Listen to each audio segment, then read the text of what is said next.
Muhammad wa ala alihi wa ashabihi ajma'in. Ya Allah, semoga salawat dan salam, berkah dan nikmat senantiasa Engkau curahkan untuk hamba kekasih-Mu, untuk baginda Nabi kita Muhammad alaihi salatu wassalam, untuk keluarga beliau, untuk istri-istri beliau, untuk putra-putri beliau, dan untuk seluruh sahabat Nabi. Semoga Allah meridhai kita bersama mereka. Amma ba'd, bicara tentang saat hati tersandra gadget ya. Sejatinya hidup ini adalah ujian dari Allah Subhanahu wa taala.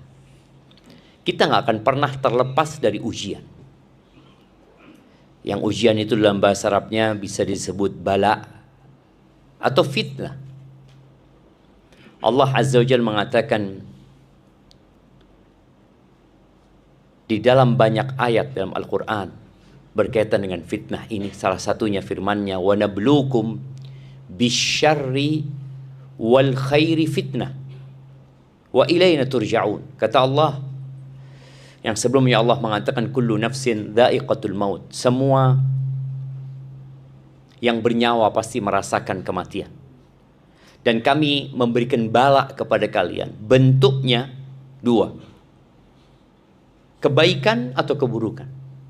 Fitnah, kata Allah, dua-duanya benar-benar ujian buat kalian, dan semuanya akan dikembalikan kepadaku, kata Allah Azza wa Jalla.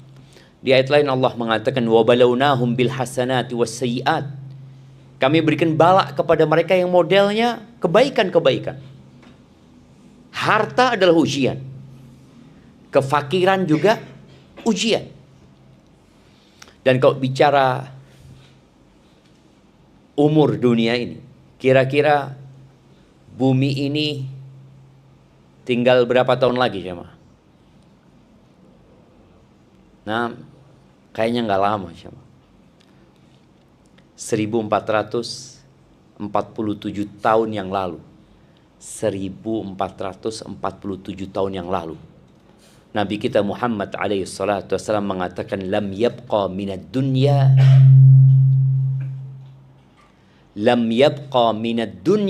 illa bala'un wa fitnah.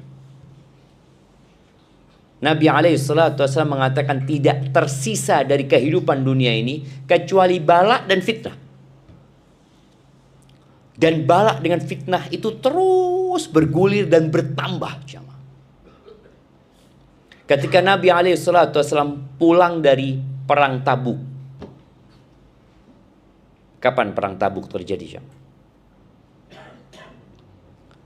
Orang yang tidak kenal dengan sejarahnya akan mudah terpengaruh dengan peradaban bangsa lain. Ingat kita dulu di Indonesia, di waktu SD ada pelajaran namanya PSBB. Iya. Itu pelajaran tentang sejarah negeri kita. Muslim dituntut untuk tahu tentang sejarah.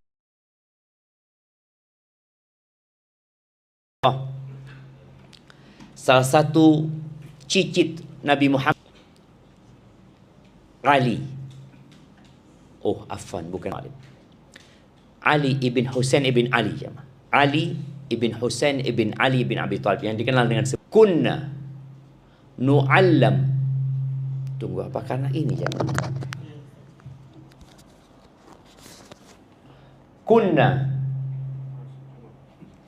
nu'allam maghaziyan Nabi sallallahu alaihi wasallam kama nu'allam as-surata minal Qur'an. Iya, kita dulu diajarin tentang sejarah peperangan-peperangan Nabi Muhammad alaihi salatu wassalam seperti diajarinya satu surat dari Al-Quran. Diceritakan dengan detail dan berulang kali sampai hafal. Bagaimana kejadian perang Badar, diceritakan apa penyebabnya, bagaimana kejadiannya, bagaimana hasilnya, kapan terjadi. Perang Uhud, perang Khandaq, perang Bani Quraidah, perang Khaybar, Hudaybiyah, Fathu Makkah, penaklukan kota Mekkah. Kemudian perang Tabuk. Perang Tabuk ini adalah perang terakhir yang dihadiri oleh Nabi Muhammad SAW dan perang terjauh dengan jumlah pasukan terbanyak. Muncul televisi, di mana dulu televisi itu jadi fitnah, jemaah. Yang pemiliknya tidak semua orang sebenarnya. Kemudian ada di setiap rumah. Dulu TV yang ada TV apa? TVRI. Kita ingat TVRI. Anak waktu SD itu punya kewajiban untuk nonton dunia dalam berita. Kita disuruh menulis kesimpulan dari berita-berita itu, jemaah. Padahal jam 9 itu kita udah ngantuk, jemaah. Dan ini gara-gara PLN juga. Dulu nggak ada listrik. Nggak ada listrik, habis sisa ngapain orang? Ya tidurlah. Nggak ada apa-apa, jemaah. Anak pernah ke satu pulau yang nggak ada listrik.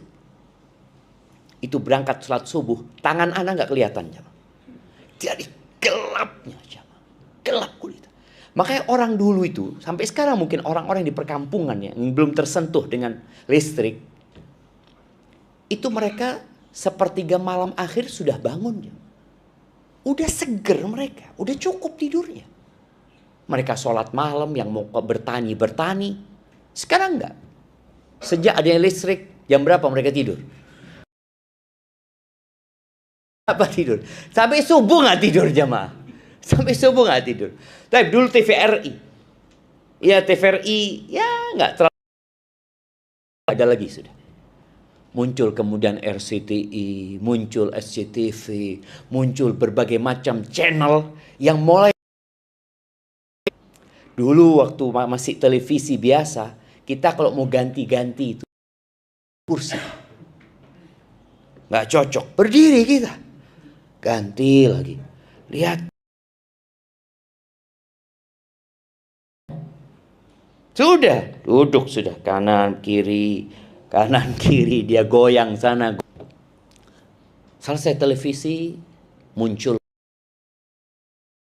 Ya setelah televisi itu ya mungkin ada video yang pakai kaset mas ya. Kemudian muncul VCD, DVD. Itu fitnah. Muncul internet ya. Walaupun bicara internet itu, ya anak masih ingat mau buka internet di mana? Ya di warnet. Di warnet, nggak bisa di rumahnya. Yang ada internet di warnet. Bahkan dulu pada waktu tahun 97 kita ngelihat internet itu, mereka menyediakan perpustakaan yang bisa ngelihat internet. Anak ngomong, Masya Allah keren ya. Sampai sekarang Telkom. Kemudian internet ada di setiap rumah.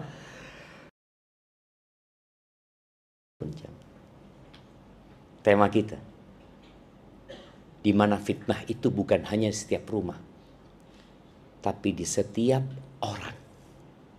Orang itu bawa fitnah sampai ke masjid. Di antara tanda-tanda kiamat itu juga mendekatnya pasar, taqarubul aswaq. Dulu, ya kita nggak tahu di Jayapura ini, di Jakarta saja kita ngelihat pasar itu ada pasar Senen. Itu bukanya hanya hari Senin dahulu jemaah. Pasar Rebo, ya hari Rebo. Pasar Minggu, kemudian pasar itu menetap tiap hari. Ya, sudah mulai di sana ada pasar, di sana ada pasar. Sekarang pasar itu ada di mana? Di tangan kita. Di tangan kita pasar itu. Antum nggak perlu kemana-mana. Kenapa sekarang banyak rumah yang dikenal sama kurir? Karena selalu paket. Ini fitnah. Wallahi fitnah yang tidak meninggalkan satu rumah pun kecuali akan memasuki. Fitnah itu pada hakikatnya ada dua macam yang berada di gadget kita. Dan semua fitnah itu kumpul di gadget kita. Fitnah yang pertama yang namanya fitnah itu asyubuhat. Fitnah yang bermuasal dari kerancuan dalam beragama, berkaitan dengan ilmu, berkaitan dengan keyakinan. Bagaimana sekarang antum bisa membaca apa saja di gadget antum, yang benar dan yang nggak benar. Ya, kita tahu dengan adanya gadget kita bisa ikut kajian. Tapi berapa banyak orang yang keluar dari Islam pun gara-gara gadget, yang kemudian dia jadi ateis gara-gara yang dia baca di sana, yang dia tonton. Karena dengan gadget ini semua bisa bicara. Dan subhanallah, di antara tanda-tanda kebenaran Nabi Muhammad SAW, ya, semua yang beliau informasikan itu jadi kenyataan. Beliau pernah mengatakan, di antara tanda kiamat itu intisyarul qalam, tersebarnya pena. Dulu orang kalau mau nulis di mana? Di mana jemaah? Sebelum ada kertas, di tembok-tembok mereka nulis, di tembok mereka tulis. Kemudian kita melihat di tembok-tembok jalanan juga orang mengekspresikan isi hatinya pakai pilok ya, wah ini itu macam-macam. Kemudian di mana sekarang orang nulis? Di mana-mana dia tulis. Dia mau tulis komentar yang baik, yang buruk, semua bisa tulis. Dan itu sudah terjadi. Ahibati fillah, yang pertama fitnah syubuhat yang membuat orang akhirnya kebingungan dengan agamanya. Dia mendengarkan fatwa yang menyatakan bahwasanya jilbab tidak wajib. Kok bisa? Dengar fatwa lagi yang mengatakan semua agama sama. Ketika dia tidak punya kesiapan, dia akan merasa apa yang disampaikan benar. Seperti gelas kosong. Apa saja yang dituangkan akan jadi warna itu gelas. Kuning ya kuning. Hijau ya hijau. Biru biru. Itu fitnah syubhat. Dan fitnah yang kedua, fitnah syahwat. Fitnah syahwat ini berkaitan dengan syahwat kita. Allah Azza wa Jalla mengatakan zuyina linnas hubbus syahwat. Sudah ditanamkan di diri manusia cinta kepada syahwat. Syahwat apa? Minan nisa. Syahwat terhadap wanita-wanita. Ada nggak di gadget kita? Ada apa nggak jamaah? Dulu orang kalau mau cuci mata, bahasanya anak-anak muda dulu, kemana dia berangkat? Jalan-jalan ke mall. Kemana? Bismillah, cuci mata. Kata dia. Jalan-jalan ke mall. Sekarang nggak perlu keluar rumah. Di gadgetnya ada. Bahkan boleh jadi yang ada di tangannya lebih dahsyat daripada yang di luar rumah. Dia mungkin kalau keluar rumah nggak akan mendapatkan yang ada di gadget. Dia melihat perempuan yang masih pakai baju, yang berjalan sopan, ya. Tapi di gadgetnya, na'udzubillah min dzalik, dia dapat melihat apa saja di sana. Itu yang namanya fitnah syahwat terhadap wanita. Dan ketika kita membuka gadget kita, mungkin sebagian buka Facebook, buka Instagram, lihat Reels atau lihat Short. Kadang-kadang yang dia lihat hal yang baik, tapi nanti ada iklan. Ketika iklan itu lewat, dia nggak mau lihat, dia biarin. Tapi penasaran, iklan apa tadi kata dia. Dia turunin jemaah. Oh na'udzubillah, astaghfirullahaladzim. Ketika dia sudah melihat, hatinya sudah mulai ada noktah itu jemaah. Satu titik. Yang kedua, nanti ada lagi yang lewat. Satu titik. Makanya saya selalu ngomong sama istri Anda, tolong anak-anak jangan ngelihat short. Kalau dia mau nonton sesuatu, setelkan sesuatu, ambil remote-nya. Sudah, itu yang ditonton. Tapi kalau dia mencet-mencet, ya nggak tahu yang lewat apa cuma.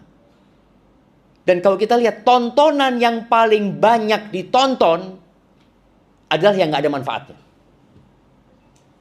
Ada beberapa waktu lalu kita lihat ada yang streaming selama 1 bulan. Banyak yang nonton. Anda nggak pernah tahu. Tahu-tahu saya ngomong, saya tahu kata dia. Ada orang yang streamer Indonesia ini, streamer Ustaz, 24 jam kali 30 hari. Orang nonton, lihat banyak yang nonton ternyata. Padahal nggak ada yang disuguhkan. Tadi syahwat. Orang punya syahwat terhadap wanita ya. Wal banin, anak itu termasuk syahwat ya. Wal qanatiril muqantarah, harta yang berlimpah ruah. Fitnah itu ada di handphone. Kita dulu kalau mau ngelihat jam yang bagus, di mana kita berangkat lihat jam? Anda masih ingat waktu mahasiswa yang umroh mungkin akan tahu beberapa hotel itu kalau mau ke masjid harus lewat pasar. Kita sama mahasiswa biasanya lewat toko jam. Anak ngomong, sini kata lihat. Lihat jam Rolex, Rado ya. Ya Allah, gila harganya. Berapa? 100 juta, 300 juta, 500 juta. Padahal kita beli jam cuma 15 real pada waktu itu. Sekarang orang yang suka sama jam, nggak perlu ke toko jam. Dia tinggal jadi follower beberapa akun yang tentang jam, ya dia lihat terus itu jam. Kalau dia suka motor, dia akan jadi follower. Ini ya contoh. Maka bagaimana kita menghadapi fitnah ini? Sekali lagi, semua fitnah itu sudah terkumpul di gadget kita. Para ulama menyebutkan, menghadapi fitnah syubuhat, kerancuan dalam beragama, ya, pemikiran menyimpang, itu dengan keyakinan. Dan keyakinan itu berdasarkan ilmu. Para ulama menyebutkan bahwasanya permisalan iman itu seperti sebuah kota yang memiliki 5 benteng. Kita bicara iman itu seperti sebuah kota yang dikelilingi oleh 5 benteng. Benteng yang pertama itu terbuat dari tanah liat, yang paling luar. Benteng yang kedua itu dari batu. Benteng yang ketiga itu dari besi. Benteng yang keempat itu terbuat dari perak. Benteng yang kelima yang paling dekat dengan kota itu adalah terbuat dari emas. Musuh itu tidak akan bisa masuk ke benteng emas kecuali dia menghancurkan benteng yang pertama, kedua, ketiga, keempat, kemudian dihadapi dengan benteng yang kelima. Benteng yang terluar itu jamaah, yang tanah liat, itu adalah adab. Maka kita harus belajar adab. Etika menjadi seorang muslim itu seperti apa sih? Min husni islamil mar'i tarkuhu ma la ya'ni. Termasuk adab nih, yang menunjukkan bagusnya Islam seseorang itu meninggalkan perkara-perkara yang tidak berguna buat dia. Ada hal-hal yang mubah tapi nggak berguna, buat apa? Taib, main bola sama nonton bola, yang berguna mana? Yang berguna main bola. Nonton bola? Apa setelah antum nonton bola? Alhamdulillah Ustaz, anak semakin kuat setelah nonton bola. Enggak lah. Yang manfaat itu main bola. Antum kok mau sehat, ya main bola. Anak suka bola, oh silahkan main bola. Tapi anak cuma suka nonton Ustaz. Nggak ada, yang ada antum kesemutan habis nonton. Maka antum lihat pemain-pemain bola itu sehat-sehat dan penontonnya ribut biasanya di antara mereka. Habis nonton kalah ya, pemainnya biasa-biasa aja, udah kalah udah. Tapi mereka dapat sehat, dapat manfaat. Maka termasuk adab ini, muslim meninggalkan hal-hal yang tidak berguna. Kalau berguna enggak Ustaz? Alhamdulillah Ustaz, sejak nonton bola, anak sholat malam semakin kenceng Ustaz. Masya Allah. Apa hubungannya nonton bola sama sholat malam? Ya Allahu a'lam ya, mungkin dia merasakan anak semakin semangat gitu ya. Tapi termasuk adab itu jemaah. Ada adab makan, ada adab tidur, ada adab bertamu. Kita perlu belajar dan kita amalkan jemaah. Insya Allah ketika kita punya adab, setan ini nggak akan bisa menembus benteng yang kedua kecuali dia menghilangkan adab itu. Benteng yang kedua itu adalah yang terbuat dari batu tadi, adalah as-sunan, amalan-amalan sunnah. Jadi benteng yang terluar itu adab, yang selanjutnya itu hal-hal yang sunnah. Benteng yang ketiga itu adalah kewajiban. Benteng yang keempat itu adalah ikhlas. Benteng yang kelima adalah keyakinan. Jadi ketika orang menjaga adab, insya Allah yang sunnah selamat. Tapi apabila yang sunnah-sunnah dia tidak kerjakan, bicara amalan-amalan sunnah, ya puasa sunnah. Kalau antum punya puasa sunnah, insya Allah nggak mungkin antum meninggalkan puasa wajib. Orang yang sunnah anak kerjain. Ketika antum punya qobliyah subuh dan witir sebelum tidur, insya Allah 5 waktu ini terjaga. Tapi kalau antum nggak punya yang sunnah, maka yang wajib ini rawan akan jebol. Antum, anak cuma sholat 5 waktu, Ustaz, alhamdulillah. Tapi antum rawan. Kenapa rawan? Ya, 5 waktu kadang-kala zuhur mau asar. Asarnya mau maghrib. Kenapa? Gadget, sibuk dia. Entahlah, masih ada waktu. Masih ada waktu. Masjid nggak pernah dia. Ya, sholat berjamaah di masjid kan ada khilaf di antara para ulama, Ustaz. Ada yang mengatakan wajib, ada yang mengatakan sunnah muakkadah. Ya sudah, emangnya sunnah itu ditinggalin? Sunnah itu ditinggalkan apa dilakukan? Ya dikerjakan gitu loh, bukan malah ditinggalkan, enggak. Dia tinggalin. Maka bahaya dengan yang wajib. Kalau yang wajib mulai bolong-bolong, puasa na Ramadan, Ustaz, alhamdulillah tahun ini puasa, Ustaz, 20 hari, Ustaz. Loh, 10 hari kata dia, belum kuat masih, Ustaz, kata dia. Ada orang yang seperti itu. Kalau dia yang wajib sudah mulai bolong, maka keikhlasannya akan terganggu. Boleh jadi dia diajak sholat sama kawannya, ayo sholat, kata dia. Padahal dia bolong-bolong sholatnya. Ya bismillah lah, sholat dia. Padahal nggak wudhu dia. Nggak wudhu dia. Kenapa dia sholat? Nggak enak sama sahibnya. Apalagi manajer yang ngajak, bismillah lah. Sholat dengan khusyuk dia, padahal nggak wudhu. Tadi, ketika yang wajib itu bolong, maka keikhlasannya akan terganggu. Kalau sudah keikhlasannya terganggu, keyakinannya akan rusak. Tuh kota itu akan jebol. Maka untuk menghadapi fitnah itu, ya tadi, dengan menjaga 5 benteng tersebut. Adapun fitnah syubuhat atau fitnah syahwat yang berkaitan dengan syahwat, menghadapinya dengan sabar. Ajarin keluarga kita, jangan buka marketplace kecuali ada kebutuhan. Kalau enggak, semua dibeli jemaah. Lagi diskon, Bang. Tahu-tahu kita ngeliat depan rumah ada 5 paket. Apaan ini? Bawa ke dalam. Ada apa beli ini? Kan punya. Enggak, lagi diskon. Padahal enggak butuh. Makanya pasar itu tempat yang paling dibenci sama Allah Azza wa Jalla. Kita caranya menghadapi syahwat ini dengan sabar. Baik, bagaimana dengan fitnah wanita? Ya dengan sabar. Ketika lewat sesuatu yang tidak berguna, sudah.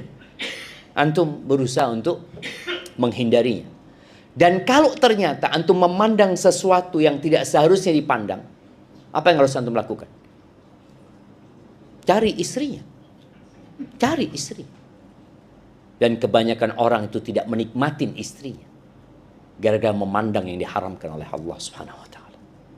Enggak lagi. Dia lihat istrinya udah enggak cantik lagi. Istilah rumput tetangga lebih hijau dari rumput sendiri. Padahal tetangga sama. Tetangga kita ngelihat rumput kita lebih hijau. Kita ngelihat rumput dia lebih hijau dia kayaknya. Gara-gara pandangan mata. Allah Azza wa Jalla mengatakan wa qul lil mu'minin yaghuddu min absarihim. Katakan kepada orang-orang beriman, mereka hendaklah menundukkan pandangan mata mereka. Dan bicara pandangan mata, mata ini adalah jendela menuju ke hati. Makanya orang buta itu lebih selamat hatinya. Karena dia nggak pernah memandang. Dia nggak tahu gajah kayak apa. Dia nggak tahu emas kayak apa. Ketika ditunjukin emas, ini emas. Oh, emas itu kayak batu ya, keras. Dia seperti itu aja. Tunjukin gajah, dia pegang kakinya. Oh, gajah itu kayak tiang ya. Nggak kayak gitu. Dia nggak tahu. Maka orang yang dikasih mata hendaklah menjaga pandangan matanya. Demi menjaga hatinya. Karena hatinya benar, insya Allah yang lainnya benar. Jadi menghadapi fitnah syubuhat dengan belajar agar tumbuh keyakinan, sehingga kalau kita punya ilmu ya aman. Kalau kita tahu mana yang hak dan mana yang batil, tatkala ada orang yang ngomong, ada podcast ya, orang semua ngomong, jemaah. Orang nggak beragama pun ngomong tentang agama, jemaah. Padahal kalau ada dokter ngomong masalah kedokteran, orang akan mengatakan, oh ini ahlinya. Tapi ketika dokter bicara masalah agama, kita mengatakan, nggak apa-apa lah, kan semua orang berhak ngomong masalah agama. Enggak, jemaah. Yang boleh ngomong masalah agama, yang punya ilmu agama, gitu. Allah Azza wa Jalla berfirman di surat As-Sajdah ya, ayat 24. Allah mengatakan, wa ja'alna minhum a'immatan yahduna bi amrina lamma sabaru wa kanu bi ayatina yuqinun. Kata Allah, kami jadikan mereka pemimpin-pemimpin yang memberikan petunjuk dari kami. Orang-orang itu jadi pemimpin kebaikan. Karena apa? Ketika mereka bersabar. Jadi fitnah syahwat itu butuh kesabaran. Orang sekarang nggak sabar riba, nggak sabar ngutang dengan cara yang tidak benar. Tawaran-tawaran untuk berhutang itu betapa banyaknya, jemaah. Apalagi sekarang ya. Kalau dulu orang mau ngutang itu, kita lihat di tiang-tiang listrik, butuh dana cepat, BPKB langsung cair. Itu di tiang-tiang listrik, jemaah.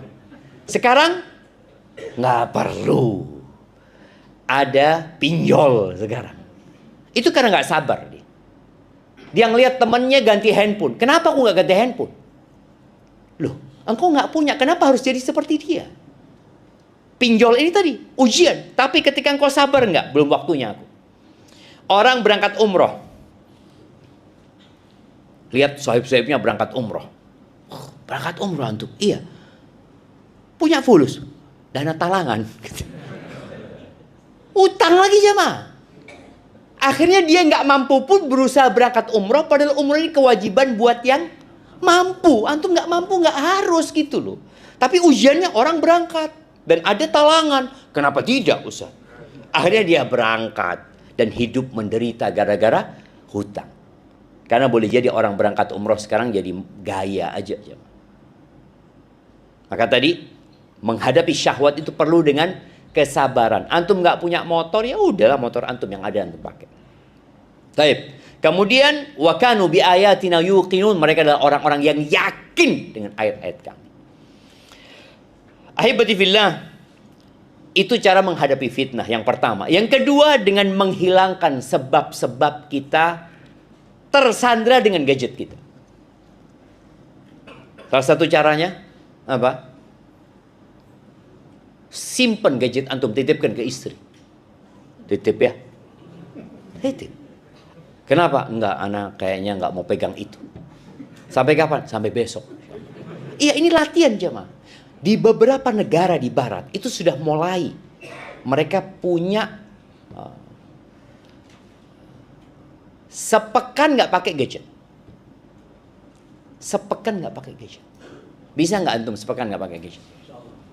Hah? Nggak bisa. Waktu dulu masih BBM, ingat beberapa perusahaan besar tuh memberikan kepada karyawannya BBM, jemaah. Kasih BlackBerry mereka semua.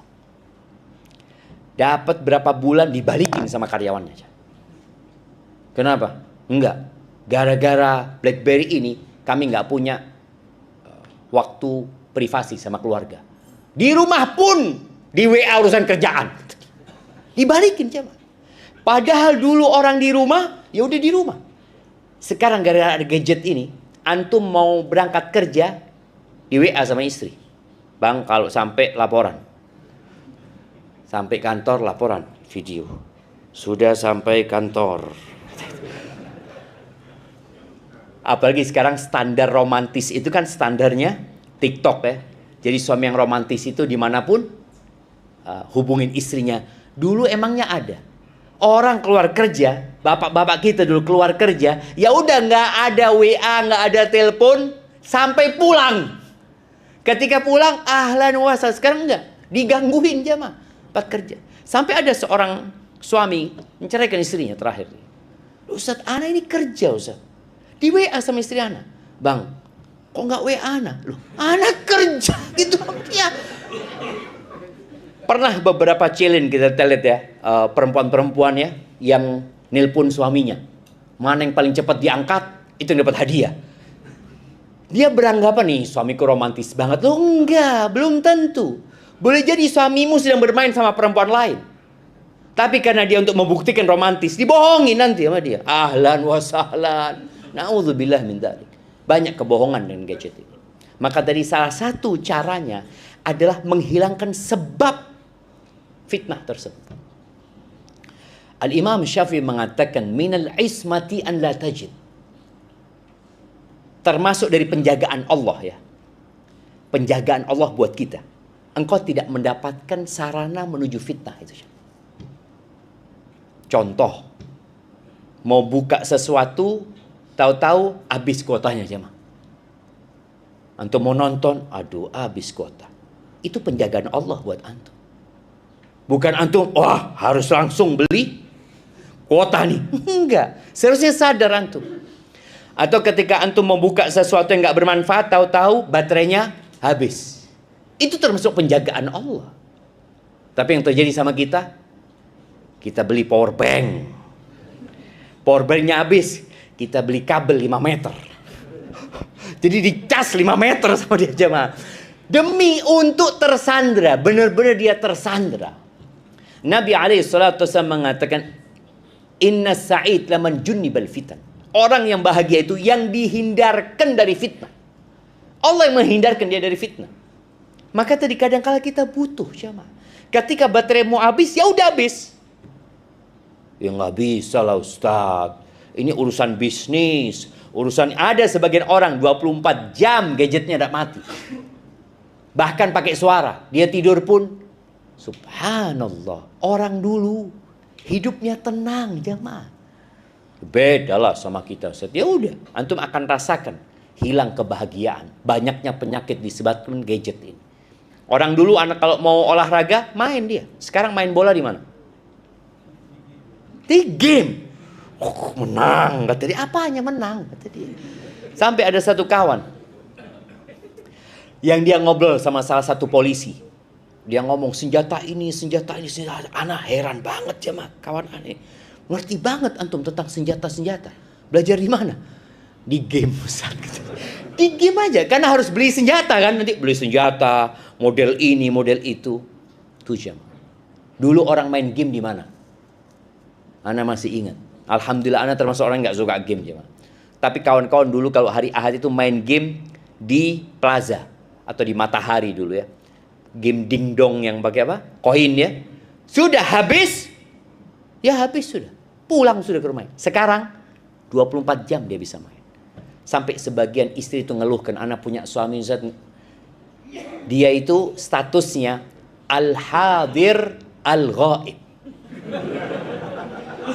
Jadi kalau di absen itu hadir tapi nggak ada jemaah.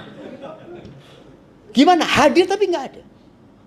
Sampai dia katakan kadang-kala suami anak itu main game di kamar mandi.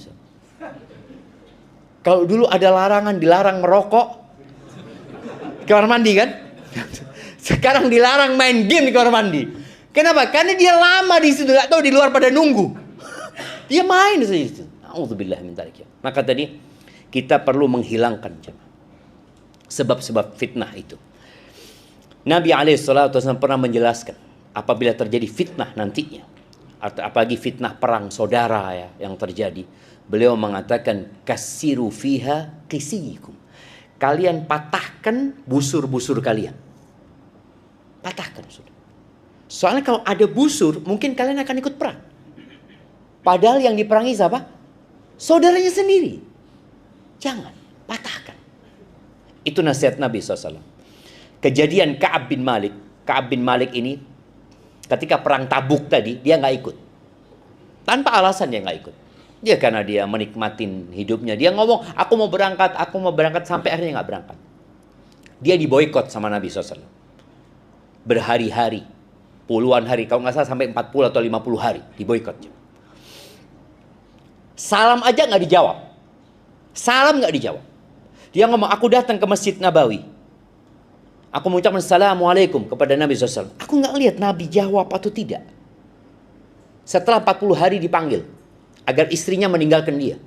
Dia tanya, ya Rasulullah, aku ceraikan istriku. Enggak, tinggalkan engkau. Pada posisi dia diboikot itu jamaah. Tahu-tahu Raja Ghassan. Raja Ghassan ini beragama Nasrani yang berada di perbatasan antara Tabuk sana dengan Yordania. Ada surat dari Raja Ghassan itu. Isi suratnya, qad balagani anna sahibaka qad jafak. Telah sampai berita kepada aku bahwa kawanmu telah memboikot. Walam yaj'alkallah bidari hawanin wala madiyah. Allah tidak menjadikan engkau di negeri yang penuh kehinaan, ya. Penuh dengan kenistaan di sana. Falhaq bina nuwasi. Engkau gabung sama kami. Kami akan sanjung engkau, kami akan berikan pertolongan kepadamu. Kami akan bahagiakan engkau. Apa katanya Ka'ab ketika membaca ini? Wa hadza aidan minal bala. Ini termasuk bala, tawaran untuk pindah agama, tawaran untuk meninggalkan kota Madinah. Ini bala. Apa yang dilakukan Ka'ab dengan surat itu? Dia bawa surat itu, dia lihat di pasar ada tungku, dia bakar. Jadi menghilangkan sebab-sebab fitnah itu termasuk menjaga kita.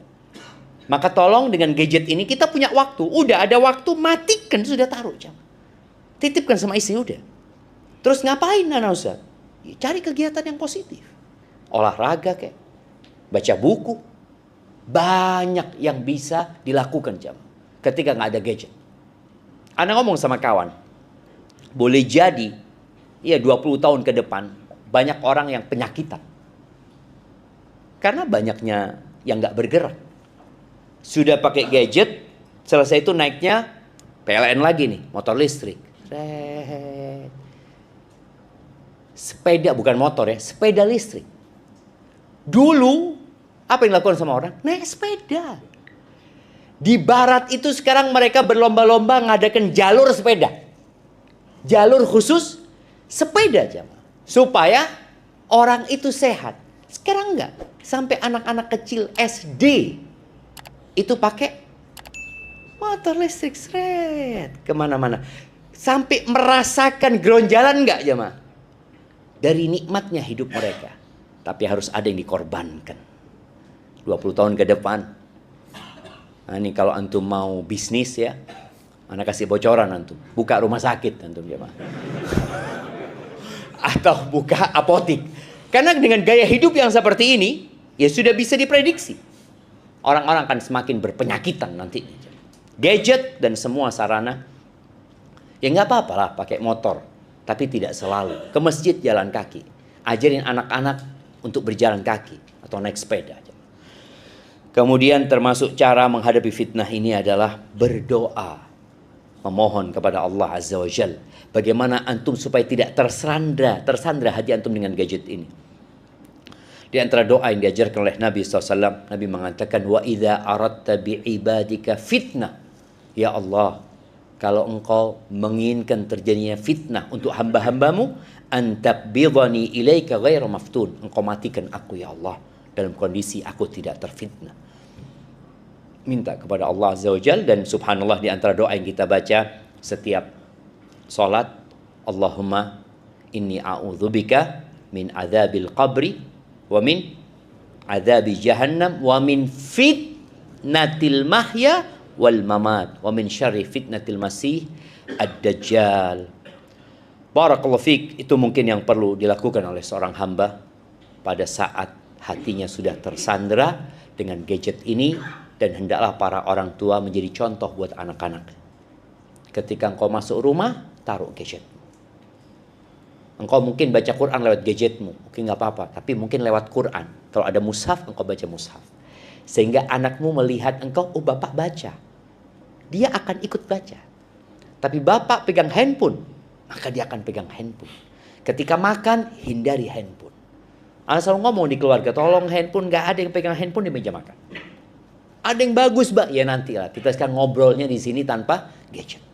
insya Allah suasana seperti dihidupkan kembali sehingga mereka tidak tersandera dengan gadget ini. Aqulu qawli hadza wa astaghfirullah li wa lakum wa lisairil mu'minin wal mu'minat fastaghfiruh innahu huwal ghafurur rahim. Kalau ada pertanyaan, monggo, atau waktunya sudah habis. Karena itu waktunya sampai jam 1. Oke, 10 menit pertanyaan. Tafadhol. Nah.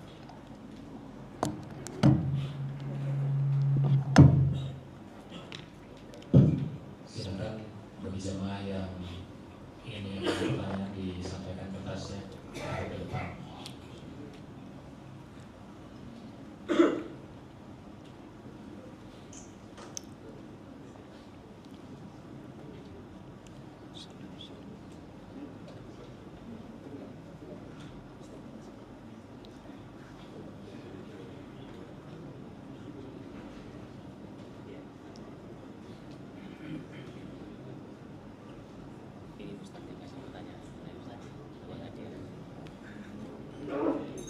Iya. Kalau nggak ada pertanyaan, Anda yang akan tanya. Pertanyaannya, kapan Rasulullah Sallallahu Alaihi Wasallam meninggal dunia?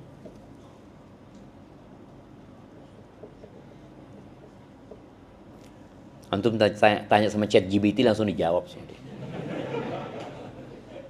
Nah, jamaah, kapan?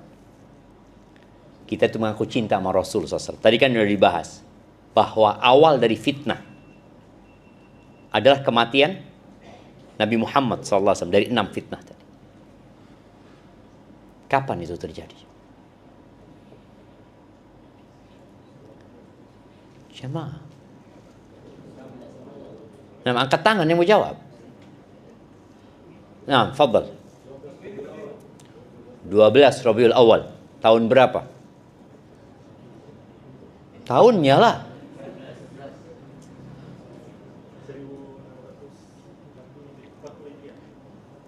12 Rabiul Awal tahun 1600. Sekarang masih 1400. Gimana? Antum jangan mau dengar-dengar suara dari kanan kiri. Gimana? 800 Hijriah. Hijriah pertanyaannya kan 12 Rabiul Awal.